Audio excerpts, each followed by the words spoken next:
e tomá-lo mesmo com sabe, com, digamos, um derramamento de sangue mínimo, mas através de insurgência local e russo. Ativos de inteligência militar que se juntam a essa insurgência no próprio terreno e simplesmente eliminando os interesses ocidentais e o o poder estabelecido. Um governo que demonstra lealdade a Kiev, lealdade ao presidente Zelensky. De uma forma ou de outra, os russos acabarão por tomar o controle de Odessa, porque isso representa um grande interesse estratégico para eles, porque Odessa, por ser uma cidade portuária, poderia ser utilizada indefinidamente como um canal para ações terroristas, sabotagem, tráfico de drogas, armas biológicas e químicas, infiltração e assim por diante. Há todo o tipo de formas pelas quais a Rússia poderia estar vulnerável aos seus inimigos e eles têm que eliminar todas essas vulnerabilidades. Mas eu acho que pode acabar com um lamento, sabe? Não com algo grandioso, sabe? Como a captura de Berlim na Segunda Guerra Mundial. Acho que provavelmente vai se desenrolar de uma forma bem diferente e acredito que a preocupação central deles ainda é e continuará sendo a mudança de regime em Kiev. Alex, tivemos aquela reunião entre Donald Trump e Netanyahu e Donald Trump foi questionado sobre um possível ataque israelense ao Irã e a resposta dele foi surpreendentemente simples. Eles podem atacar o Irã no que diz respeito ao programa de mísseis balísticos do Irã, mas quando se trata da questão nuclear, eles podem agir rapidamente. Você pode, de alguma forma, entender isso do jeito que ele está descrevendo, ou você pode ler nas entrelinhas, sabe? E perceber que quando Donald Trump aparece e fala, sabe, com tanta tranquilidade sobre esse tipo de ataques, e isso significa que é totalmente o oposto. Porque você se lembra, antes da guerra contra o Irã, o ataque israelense ao Irã, eu estava conversando com um dos principais, sabe, negociadores do lado iraniano. Há 2 dias eu estava falando com ele e porque eu queria saber o que tinha acontecido naqueles dias. Ele disse, até o último, sabe, o último momento, a noite anterior, as duas partes estavam conversando entre si, negociando. Eles estavam na Europa a conversar, não havia nenhum sinal de ataque. Sabe, nós tínhamos as armas, tínhamos tudo aqui, mas a conversa era toda sobre negociações. E hoje, quando eles falam assim, e para mim, quando eu comparo as duas situações, não parece que haveria qualquer tipo de ataque ao Irã, ou que, se houver, não seria apoiado por Donald Trump. Qual é o seu entendimento sobre as políticas de Donald Trump aqui no Oriente Médio? Bem, primeiramente, eu gostaria de desconsiderar essa ideia de que Trump é um grande apoiador de Israel e que ele é um grande amigo de Benjamin Netanyahu. Isso, na verdade, não corresponde à realidade. Trump, de fato, não tem apreço por Benjamin Netanyahu. Bem, eu não sei se alguém gosta do Benjamin Netanyahu, para ser sincero, mas você sabe, Benjamin Netanyahu foi a primeira pessoa que pegou o telefone para parabenizar o Joe Biden pela sua eleição roubada em 2020, antes mesmo dos resultados da eleição serem oficialmente anunciados. Eu não acredito que o Trump pense algo como, sim, sabe, está tudo tranquilo, águas passadas. Eu acho que o Trump levou isso muito a mal. E sabe, o relacionamento entre o Trump e o Netanyahu nunca foi, por exemplo, amigável. E, portanto, eu tenho dito isso há bastante tempo, que se eu fosse um sionista, eu não confiaria em Trump de maneira alguma. Mas Trump possui um considerável bloco de eleitores pró-sionistas nos Estados Unidos, 60 a 70 milhões de votantes que são judeus sionistas ou evangélicos cristãos.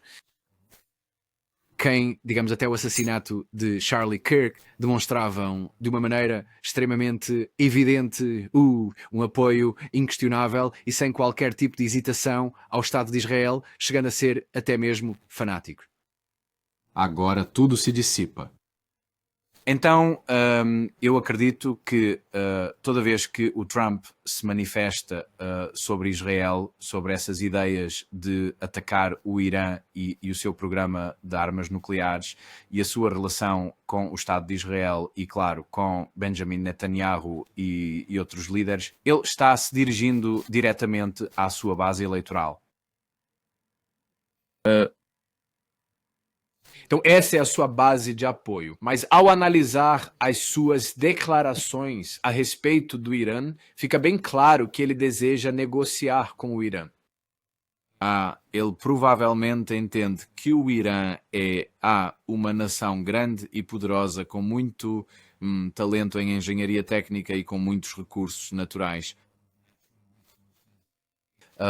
É extremamente importante em termos de o posicionamento estratégico, não apenas como parte da arquitetura de segurança da região, mas também a travessia do Mar do Norte como um corredor de transporte norte-sul. Então, tudo importa de muitas e variadas formas. Então, para a política externa dos Estados Unidos, seria de fato algo natural e esperado que se buscasse estabelecer um relacionamento que fosse construtivo com os líderes que estão no Irã. Então, eu acho que é por isso que o lado americano tem estado muito interessado em negociar com os iranianos, embora, por razões políticas, isso tenha que ser feito de forma muito discreta e até em segredo. Então, sabe, perguntaram a Trump se ele queria ver uma mudança de regime no Irã e ele disse não. Ele disse isso em mais de uma ocasião. E quando eles tiveram aquela guerra, Muitas pessoas ficaram muito desapontadas com Trump, porque ele se envolveu na guerra de Israel contra o Irã, mas para mim aquilo foi completamente uma guerra encenada, porque eles lançaram apenas alguns mísseis Tomahawk e algumas bombas contra alvos iranianos. Eles anunciaram previamente que eles informaram os iranianos com 48 horas de antecedência que iriam realizar essa ação. E então os iranianos responderam à altura e o presidente Trump os agradeceu por terem anunciado previamente o seu ataque no Catar, na base militar americana localizada no Catar, para que não houvesse nenhuma vítima. Se tu compare isso, guerra comparado ao que aconteceu na Síria, na Líbia, no Afeganistão, no Iraque, na Somália, aquelas sim foram guerras de verdade. Isto aqui não foi uma guerra de verdade. Não chega nem perto de se comparar com a dimensão daqueles conflitos. Então, isso me diz que, sabe, além das aparências superficiais, Trump tem uma política diferente em relação ao Irã e ele provavelmente tem uma política diferente em relação a Israel também. E nós podemos até ver isso na nova política de Trump para a Síria e os israelenses estarem bastante incomodados com as atividades de Trump na Síria, que eles percebem como uma ameaça para si mesmos. E eles, sabe, o enviado de Trump na Síria, Tom Barak, o governo de Netanyahu o considera praticamente um inimigo. E então eles percebem uma ameaça daquele lado. Eu acho que é extremamente difícil julgar por aquilo que ouvimos em público, porque é sempre para consumo público, mas o que eu acho que está acontecendo nos bastidores é provavelmente muito mais construtivo, muito mais favorável a um relacionamento positivo entre os Estados Unidos e o Irã e uma deterioração do relacionamento entre os Estados Unidos e Israel. Mas eles não podem anunciar isso, sabe, né? Eles não podem fazer um anúncio público, sabe, para dizer assim, sim, vamos ser amigos dos iranianos e esqueçam os israelenses. Eles não são, sabe? Nós não lhes demos qualquer importância adicional. Porque não é só uma questão sobre o Irã, Alex. Você sabe que Israel está se aproximando de Chipre e da Grécia para fazer novas alianças, sabe? Uma espécie de nova parceria para ir contra a Turquia, porque a Turquia está se tornando o seu pior inimigo, como eles estão falando na mídia deles. E os Estados Unidos têm uma escolha. Eles realmente querem lutar contra todos esses países no Oriente Médio para, você sabe, apoiar Israel? Ou eles querem de alguma forma convencer, ou estão tentando fazer com que Israel compreenda que não pode ir e lutar contra todos naquela região? Estes não são pequenos, sabe, países que uma pequena ilha que se pode, sabe, derrotar e, sabe, o resultado da Guerra dos 12 Dias apenas demonstra como a situação era desesperadora para a parte israelense. Exatamente. Então, o motivo pelo qual, sabe, em 2012 nós tivemos a comunidade de inteligência americana coletiva, todas as 16 agências que produziram uma revisão da relação dos Estados Unidos com Israel e todas elas chegaram à conclusão de que os interesses do Estado de Israel são, na verdade, antitéticos aos interesses dos Estados Unidos na região. Exceto que há essa espécie de, você sabe, quase como um vírus mental que transformou os Estados Unidos em um apoiador quase servil do Estado de Israel em bases morais, religiosas, eu realmente não sei em que fundamentos. De alguma forma, parece que é preciso haver uma devoção sentimental muito profunda ao Estado de Israel, independentemente do custo que isso possa ter. Mas se fizermos uma análise fria e calculista, Israel representa apenas desvantagens para os Estados Unidos. Uma possível guerra contra a Turquia, que é, você sabe, pelo menos no papel, uma aliada dos Estados Unidos. Guerra na Síria, uma possível guerra contra o Iêmen, que você sabe, eles tentaram, mas não deu muito certo.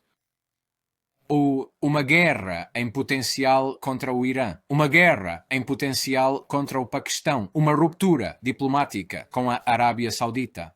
Então, há um lado negativo imenso e muito, muito grande se os Estados Unidos sempre intervêm para apoiar incondicionalmente qualquer coisa que Israel decida fazer, porque Israel está ali para entrar em guerra com todo mundo. É por isso que Israel foi criado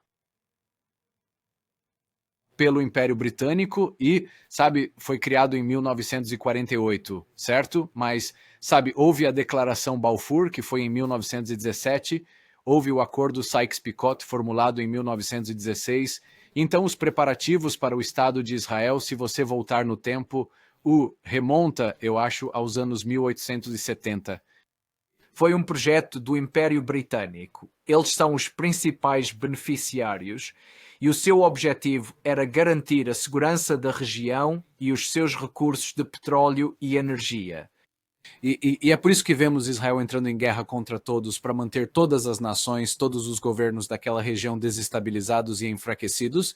E se qualquer governo surgir que esteja disposto e seja capaz de dizer não ao império e de afirmar os nossos recursos petrolíferos são nossos e vocês irão, se os querem, terão de comprar-nos a um preço que seja do nosso agrado. Bem, então é preciso que mudem esse regime. Isso acontece de ser o Irão neste momento.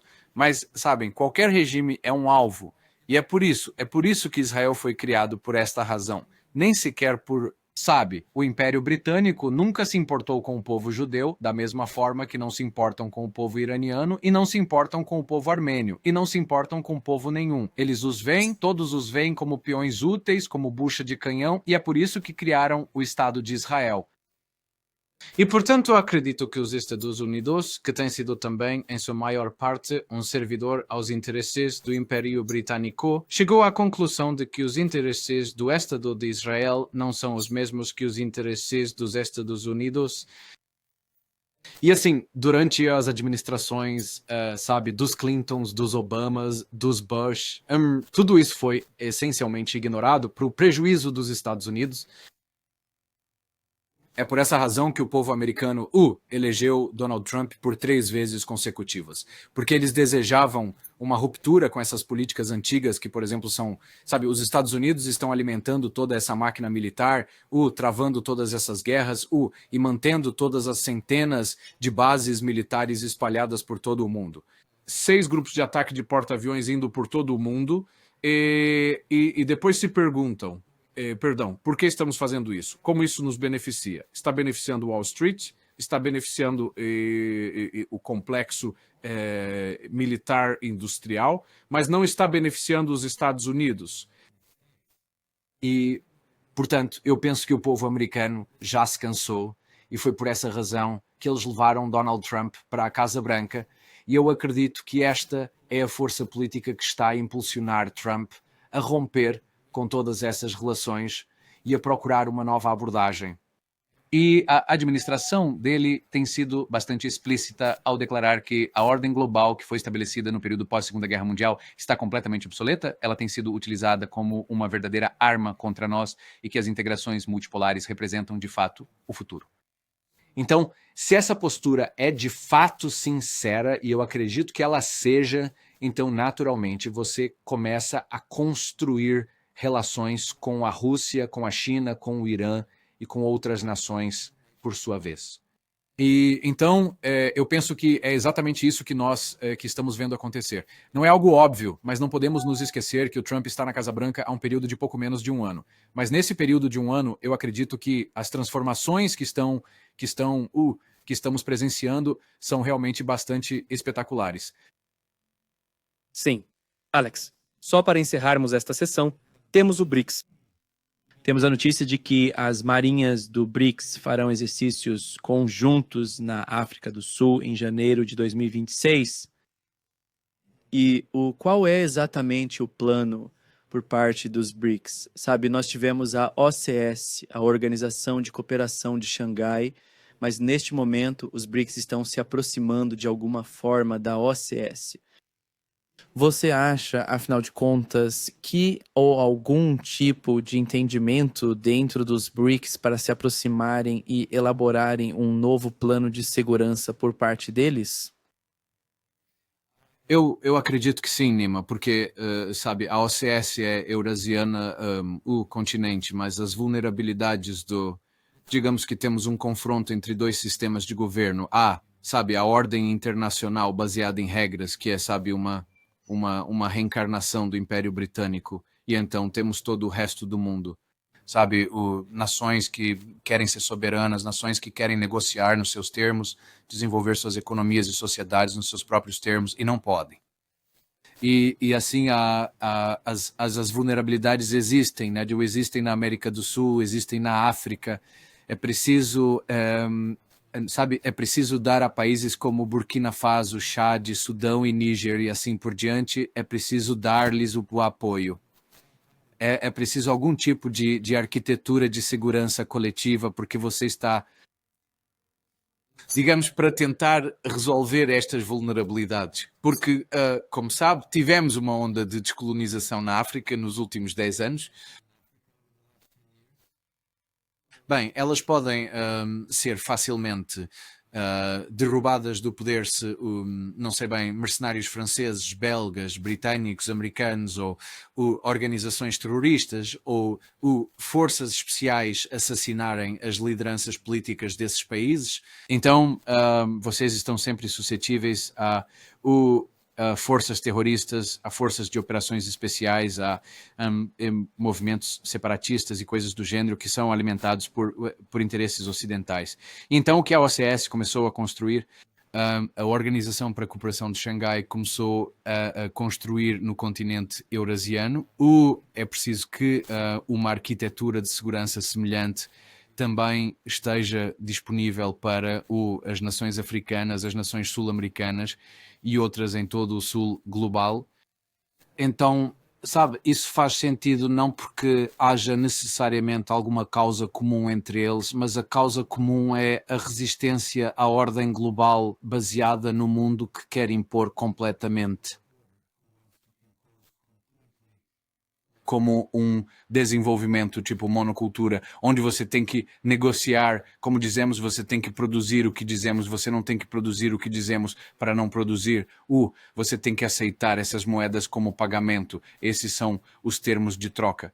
Vocês têm que ter paradas LGBT todo ano ou a cada 6 meses. Vocês têm que mudar a sua educação, vocês têm que mudar a sua saúde, nós temos que vacinar a sua população e assim por diante, e assim por diante, e assim por diante. e você tem que acreditar na religião do clima e cobrir o seu território com painéis solares e moinhos de vento e comprar qualquer tecnologia que nós quisermos. Sabe, essa é a abordagem. E muitos países hoje dizem, nós não queremos isso. Nós não queremos isto de forma alguma, mas temos de ser capazes de nos defender contra este sistema que se está a impor. E, portanto, penso que essa é a resposta à sua pergunta e faz todo o sentido como tal. E não é assim tanto...